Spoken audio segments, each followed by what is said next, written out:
The dust settled on the horizon as Margaret Walsh pressed her face against the window of the stagecoach, watching the vast Texas prairie roll endlessly before her.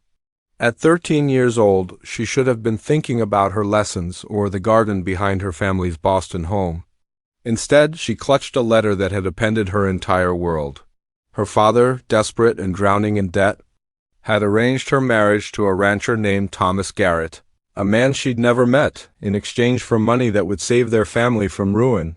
When the stagecoach finally stopped at Garrett's ranch, Margaret stepped down with trembling legs.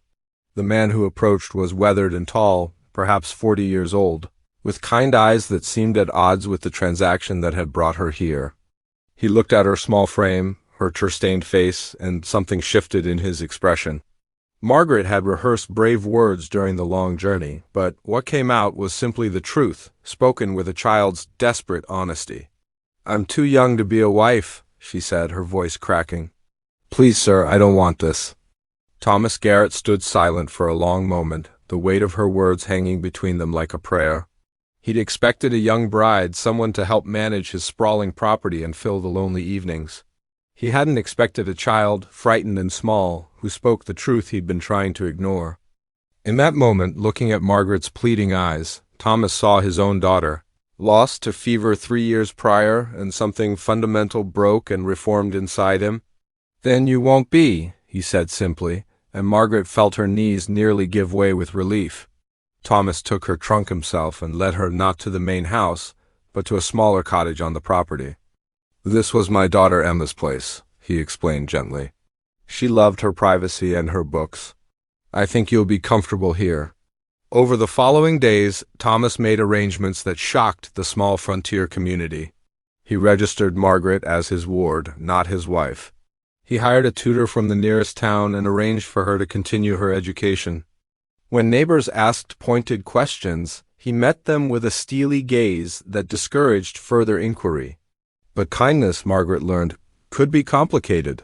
Her father's creditors eventually tracked the money to Texas, and ugly rumors began to spread. Some whispered that Thomas had ulterior motives. Others suggested Margaret was running some kind of scheme. The local preacher arrived one afternoon, his face stern with judgment, demanding to know the nature of their arrangement. Thomas could have explained, could have defended himself, but he knew that Margaret's reputation mattered more than his own. "The girl is my ward, and that's all anyone needs to know," he stated firmly, and closed the door on further questions. For Margaret, watching this man absorb the community's suspicion to protect her innocence, something powerful stirred in her heart. It was gratitude, certainly, but also a dawning understanding of what true sacrifice looked like. Years passed like the changing seasons. Margaret studied literature and mathematics, learned to ride horses across the prairie, and helped Thomas manage the ranch's accounts with a sharp mind for numbers. She grew tall and capable, her childhood fear replaced by quiet confidence. Thomas never mentioned marriage, never suggested she owed him anything. He simply gave her space to become whoever she was meant to be.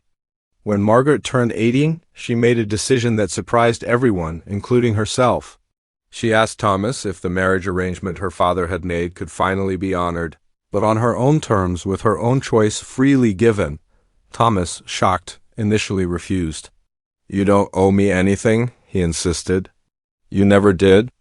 "I know," Margaret replied, her voice steady and sure. "That's exactly why I'm asking. You gave me my childhood back when you could have taken it. You faced down this whole town's judgment to keep me safe. You taught me that family isn't about debts or obligations, but about choosing to stand by someone when you don't have to." "I'm not that frightened little girl anymore, Thomas. I'm a woman who knows her own mind, and I choose this. I choose you." The wedding was small and genuine, attended by the few neighbors who'd come to understand the truth over the years. As Margaret stood beside Thomas, she thought about the scared child who'd stepped off that stagecoach 5 years ago, certain her life was over. That girl had been right to protest, right to speak her truth, and Thomas had been right to listen. Sometimes the greatest act of love is waiting. Sometimes it's protecting someone's right to grow without obligation or expectation. In honoring her childhood plea, Thomas had given Margaret something rare and precious, the freedom to choose her own destiny. And in that freedom, She'd found something even more valuable, a partnership built not on debt or arrangement, but on mutual respect, gratitude, and genuine love that had grown in its own time, unhurried and true.